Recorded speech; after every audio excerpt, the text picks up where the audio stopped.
أنتم تعلمون ولا يخفى عليكم ما يتعرض إليه الداعية المسلم طارق رمضان من اعتداء في الصحف. أنا لا أتكلم عن العدالة، أتكلم على ما يحصل في الصحف من سب وشتم وكأن الرجل مجرم وما إلى ذلك، والمسلمون في سوء. Alors frères et sœurs, on se retrouve pour cette deuxième et dernière vidéo de la journée, ce qui n'est pas mal. Il est à présent donc 18h35 et nous allons évoquer, comme vous avez pu le constater dans l'introduction de la vidéo, les propos tenus par l'imam Mohammed Khatabi. L'imam Mohammed Khatabi. Alors l'imam Mohammed Khatabi a eu la fameuse idée, la géniale idée de faire une dua en faveur du prédicateur Tariq Ramadan.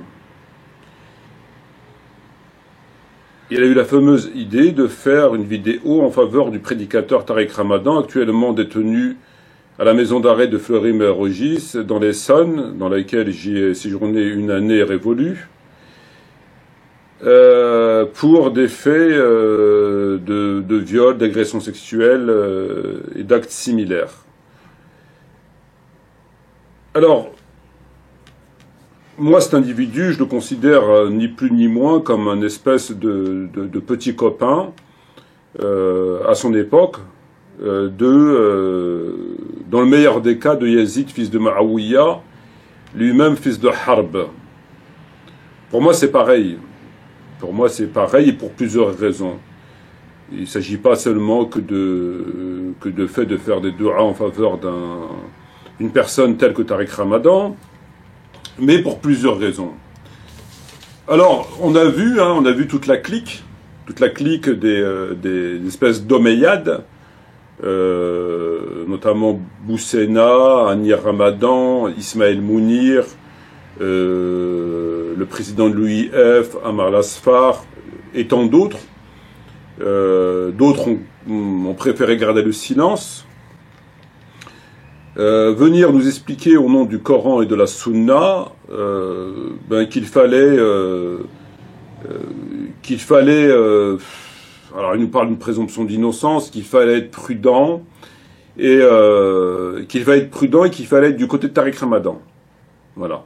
Au nom de la prudence, au nom de la présomption d'innocence, au nom du Coran et de la Sunna, il fallait être du côté non pas des présumés victimes, mais du présumé coupable, en l'occurrence Tariq Ramadan. Au nom du Coran, de la Sunna et de la présomption d'innocence, au nom de la bonne moralité, il fallait être du côté de Tariq Ramadan, parce que ces gens qui n'ont plus rien à prouver en termes d'ignorance, en termes de crapulerie, en termes d'hérésie, en termes de mécréance, en termes d'apostasie, qui sont tout ce groupe, toute cette équipe, l'UIF, Ismaël Mounir, Anir Ramadan, l'imam Boussena, et puis toute cette clique-là, les néo-frères musulmans, pour la plupart d'entre eux,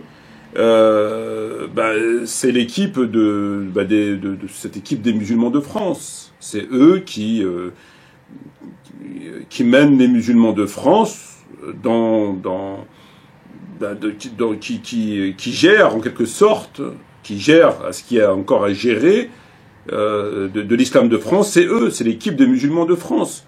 Alors cette équipe a perdu un attaquant. Le meilleur attaquant, c'est comme si le Barça perdait Messi, ou comme le Real Madrid perdait Ronaldo. Donc comme ils perdent leur meilleur attaquant, forcément ça les dérange. C'est la même équipe, c'est la même racaille, c'est la même famille, c'est pareil. Alors, en France, en 2018, voilà à qui on a affaire. Ça aurait été à l'époque de Muawiyah, à l'époque de Yazid. Ces gens, de toute évidence, se seront mis du côté, évidemment, de Yazid. Ce sont des fiers et des fidèles partisans de Yazid, fils de Muawiyah.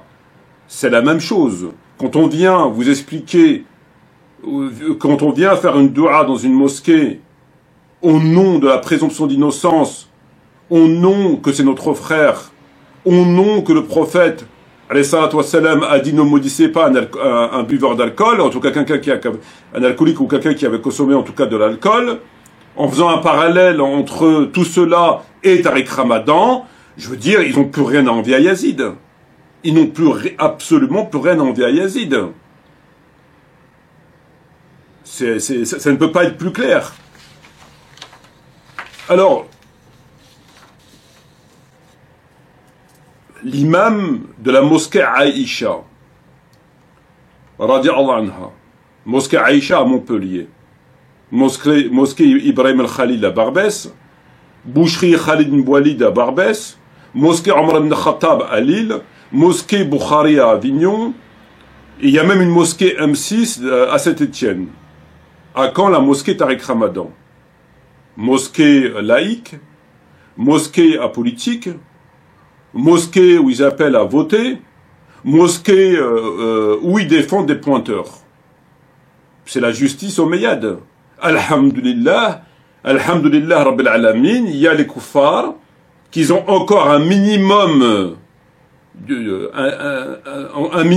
justice, de moralité, d'équité, qui sont là pour poursuivre ce genre d'énergumène qui est Tariq Ramadan, qui a fait un certain nombre d'actes qui sont effectivement condamnables dans la loi française et à plus forte raison dans le Coran. Pour ce qui est des cas, dans le pire de viol, dans le meilleur d'adultère. Alhamdulillah.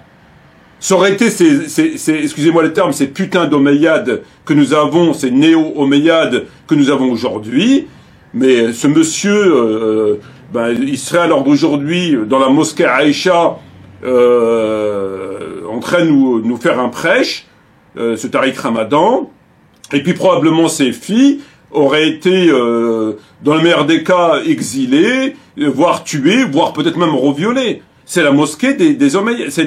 Ce sont des Omeyyades. Ce sont des copains de Yazid. Des copains de Yazid, puisque ce sont les mêmes qui vont vous défendre. Je ne dis pas Muawiyah, pour éviter toute polémique, on va rester à Yazid. Comme ça, il n'y a pas de polémique possible. Ce sont les mêmes énergumènes qui vont prendre la défense de Yazid, comme ils prennent la défense aujourd'hui de Tariq Ramadan. Comme aujourd'hui, ils vous imposent un islam laïque, apolitique, et qui mène ces gens, évidemment, en enfer. Évidemment, sans aucun doute possible en enfer. Ce sont uniquement des conteurs de bonnes aventures. Ces gens ne sont là que pour permettre au système de parachever l'œuvre satanique par un islam apolitique et un islam laïque. C'est leur seule et unique mission.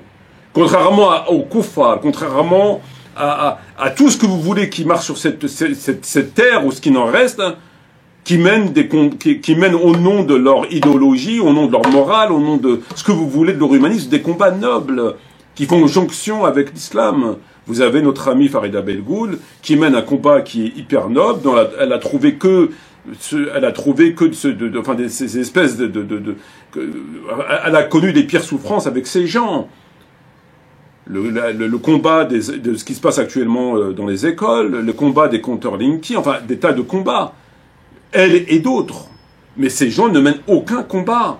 Aucun, ni pour les compteurs, ni pour les pesticides, ni pour les viols, ni pour les enfants, ni pour rien. Ces gens ne sont là qu'à nous raconter des histoires.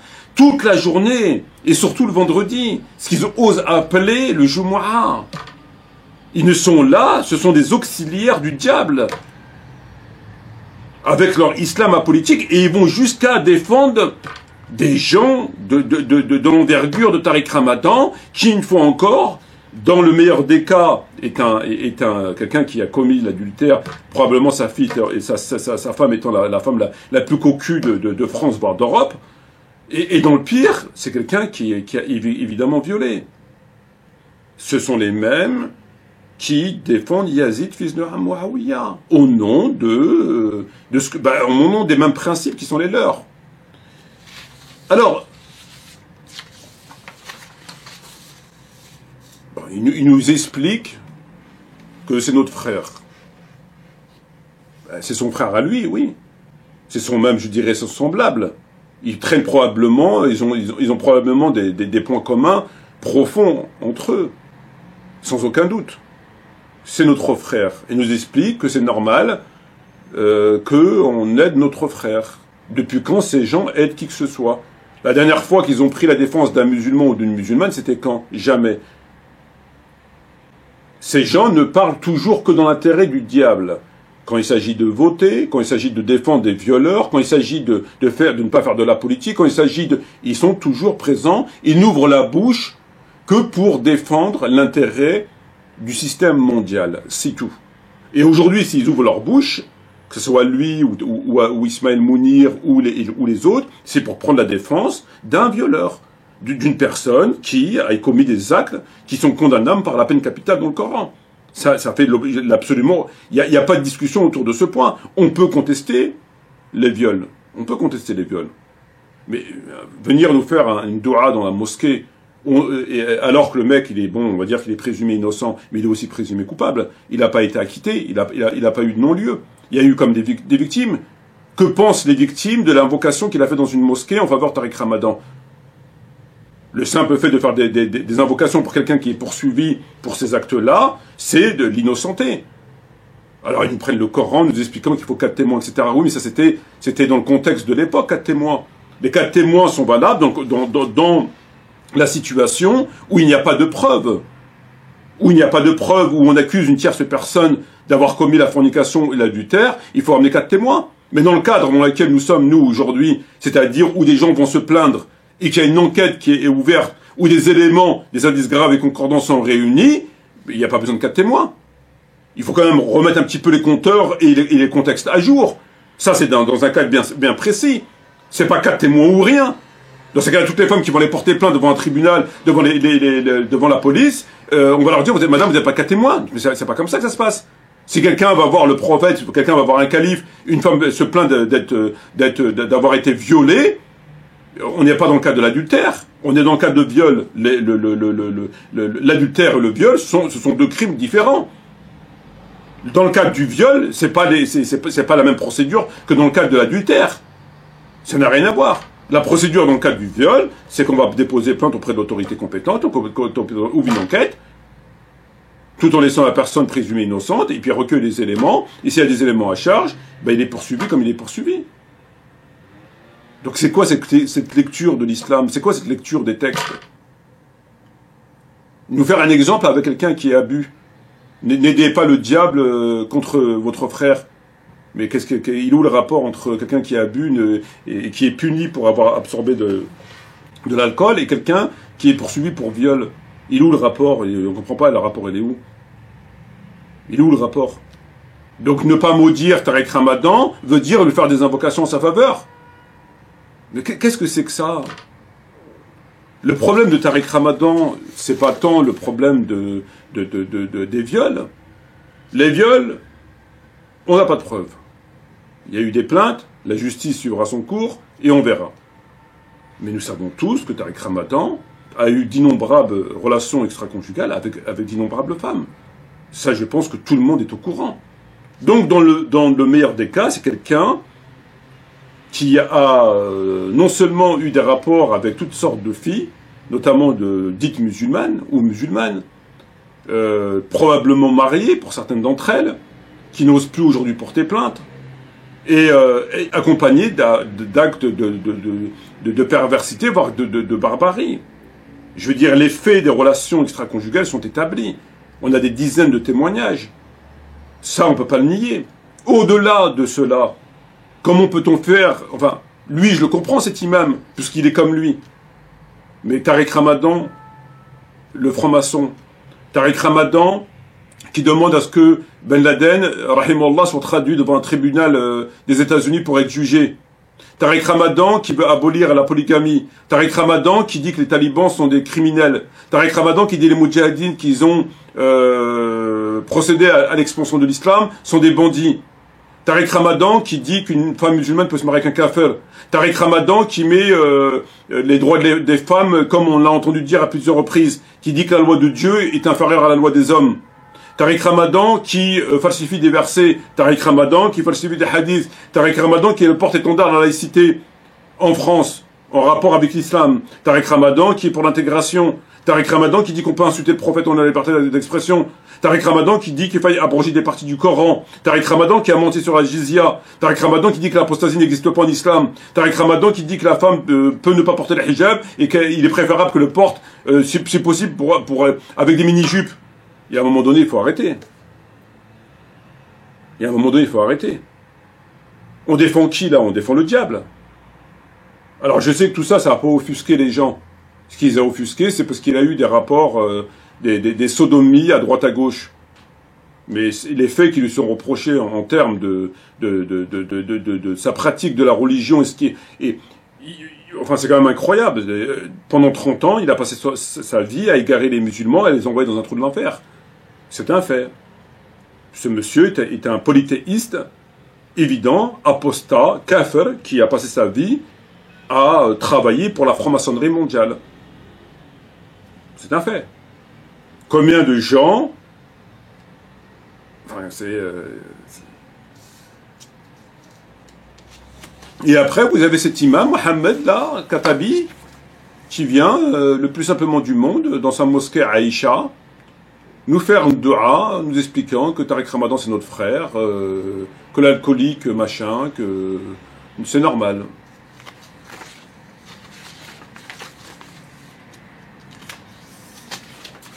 Ce sont les mêmes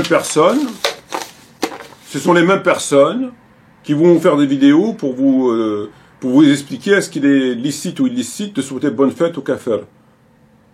Ce sont les mêmes personnes. Lui, et puis tout le reste de cette équipe des musulmans de France, qui vont faire des vidéos pour vous expliquer est-ce qu'il est halal ou haram de souhaiter bonne fête aux kuffars. Ben, je sais pas. Quand tu es lavé par les kuffars, quand tu es soigné par les kuffars, quand tu es nourri par les kuffars, quand tu travailles pour les kuffars, quand tu payes des impôts pour les kuffars, quand tu touches le RSA par les kuffars, quand ils te donnent des allocations familiales, quand ils te donnent le RSA, et quand ceci, quand ils te donnent la PL, etc., etc., etc., etc., je pense que quand même, vous pouvez leur souhaiter bonne fête. La question pour vous ne se pose pas. La question pour vous ne se pose pas. On va pas aller voir Ibn Qayyim al-Jawziyya pour voir qu'est-ce qu'il en pense. Ibn Qayyim al-Jawziyya répond dans un contexte bien précis. Si on vient lui dire que la personne, voilà ce qu'elle est, il va prendre son siwak et il va l'enfoncer dans le crâne. Ibn Qayyim répond à la situation du contexte de l'islam à des vrais musulmans. Est-ce que des vrais musulmans peuvent souhaiter? Il ne répond pas à des gens comme eux. Mais eux, vous pouvez aller même au-delà, au point où vous en êtes. Comment peut-on faire des vidéos pour demander est-ce qu'on peut souhaiter bonne fête aux kuffars? Au point où vous en êtes, je veux dire, c'est quand même le moins des choses que de leur dire merci.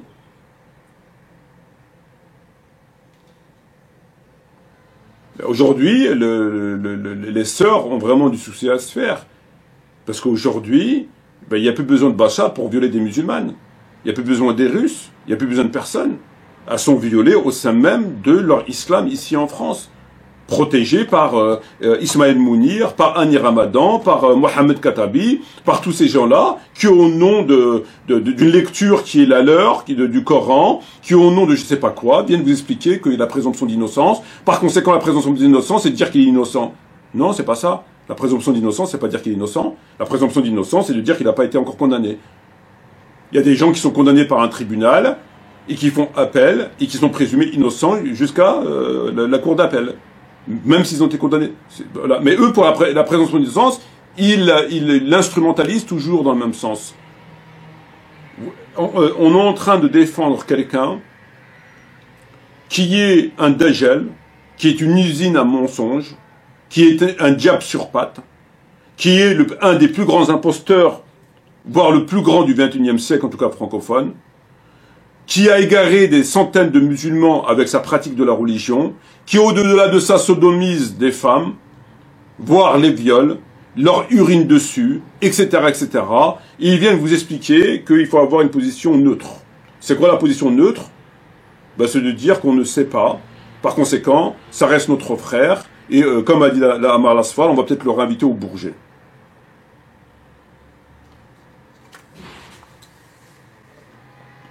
Donc aujourd'hui, les sœurs, elles sont violées chez nous. Elles sont protégées par ces Omeyyades, par ces petits copains de Yazid. Ces gens n'ont aucune... on comprend mieux pourquoi ils ne parlent pas de charia et de daoula, etc. Ben, franchement, qu'est-ce que ces gens, ils ont un fou de la charia, etc. Ce sont des pervers. Ce Ce sont des gens qui sont des pions de Shaitan.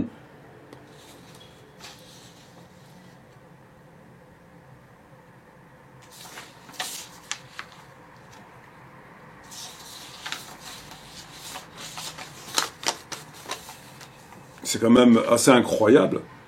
La présomption d'innocence, c'est le fait de faire des du'as à quelqu'un qui est actuellement en détention pour des faits de viol et d'actes de perversité.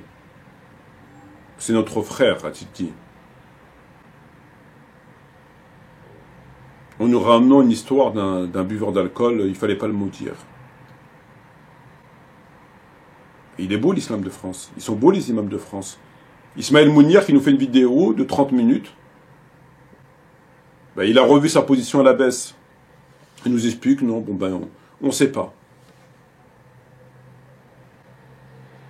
Ah oui, on sait pas, oui. Il a pas été condamné, oui. Mais on sait ce qu'il propage. On connaît sa pratique de la religion. On sait qu'il a eu des cas d'adultère évidents, c'est dans le dossier. C'est prouvé tout ça. Ça suffit pas, et on a besoin de quoi encore? Ce sont des gens qui sont maudits. Ce sont des gens qui sont maudits. Il n'y a pas d'autre terme. Ce sont des gens qui ont un sceau sur le cœur et qui sont maudits. Pour en arriver à ça, même les Arabes de la Jahiliya, ils avaient plus d'honneur qu'eux. Le mec, il ment, il a menti toute sa vie sur le Coran, il a contredit toute sa vie sur le Coran, sur tous les points de croyance. Il a égaré des gens, c'est un franc-maçon, c'est tout ce que vous voulez. À côté de ça, parlons pas des viols, ils ont des relations avec tout ce qui lui tombe sous la main. Des sodomies, tout ce que vous voulez, etc., etc. Et vous avez ces gens qui se présentent comme musulmans, vous expliquez, vous faire des doigts, en vous expliquant que, je veux dire, ça se passe de commentaires. Ce sont que des copains de Yazid. C'est la même équipe que Yazid. C'est la même équipe que Yazid. L'armée a suivi effectivement le plan, la ville Médine ne s'était pas rendue, à la guerre eut lieu. Et lorsque la ville a été battue, Yazid a laissé ses hommes la liberté absolue de faire la ville, de ses habitants, tout ce qu'ils voulaient. Et tout ce qui leur semble bon. La ville entière a été pillée, donc la ville c'est Médine. La ville entière a été pillée et volée. Les têtes ont été coupées, les femmes violées, les maisons brûlées. On dit qu'il y a eu 17 000 morts parmi les habitants de la ville. Toute la honte est que la barbarie et la sauvagerie de cette armée a atteint un point que toutes les femmes et les filles de la ville ont été sauvagement violées. Ibn Kathir dit à cet égard, il y a eu 1000 femmes enceintes pendant ces jours sans mariage.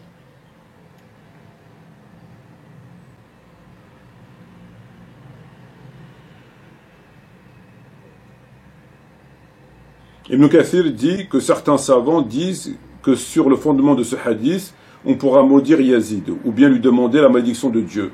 Mais que d'autres disent non pour la simple raison que cela pourrait ouvrir la malédiction de son père, ou bien à quelqu'un d'autre des compagnons. En fait, le prophète Mohammed il a dit, celui qui fait du mal à Médine sera fondu en enfer tel le plomb. Celui qui fait du peur aux gens de Médine, injustement, Dieu lui fera peur, et il aura la malédiction de Dieu, de ses anges et de l'humanité tout entière. Dieu n'acceptera son repentir, n'aura jamais la grâce ni la justice. Donc le prophète a dit ce qu'il a dit là. Et donc Ibn Kathir, il dit, donc au nom de ce hadith, on peut maudire Yazid. Mais certains savants ont dit non, il ne faut pas le maudire, parce que si on le maudit, ben, ça ouvre la porte à la malédiction de son père. Et peut-être à d'autres compagnons. Donc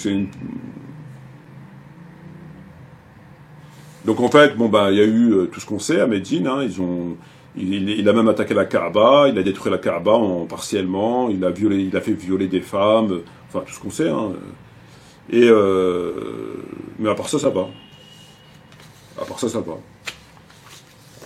À part ça, ils disent non, on ne peut pas le maudire. On ne peut pas le maudire parce qu'après, on va maudire son père. Donc le prophète le maudit. Le prophète il vous dit que celui qui fait du mal aux habitants de Médine, on peut le maudire, on doit le maudire. Lui, il n'a pas fait du mal, il ne les a pas effrayés, il a carrément commis des viols, il fait des actes atroces. Donc à plus forte raison, on doit le maudire.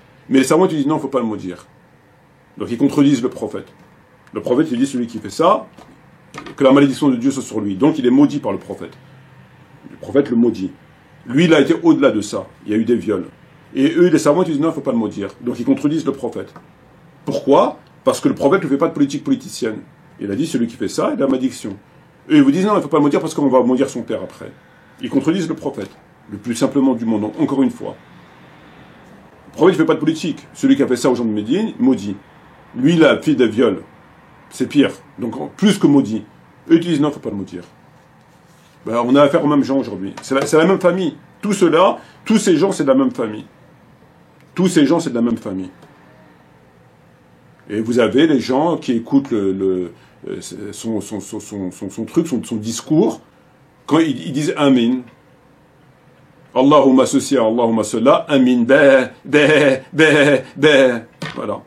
Voilà à quoi ils sont réduits. L'humiliation des humiliations. Ben, quand on se détourne du Coran et de la Sunna, mon frère, Dieu te met un sceau sur le cœur. Hein. Ah, ça c'est clair. Hein.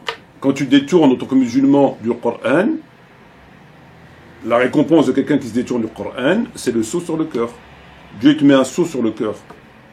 Pour en arriver où ils en sont aujourd'hui, à faire des invocations pour un pointeur et quelqu'un qui a cette pratique de la religion dans une pseudo-mosquée, et qu'il n'y a personne qui a rien à redire, si il n'y a pas un problème de malédiction quelque part, ben, moi je comprends pas. Allahumma Allahumma avec son petit chapeau, avec sa barbe, avec ses... Il est beau l'islam de France. Il est beau l'islam de France.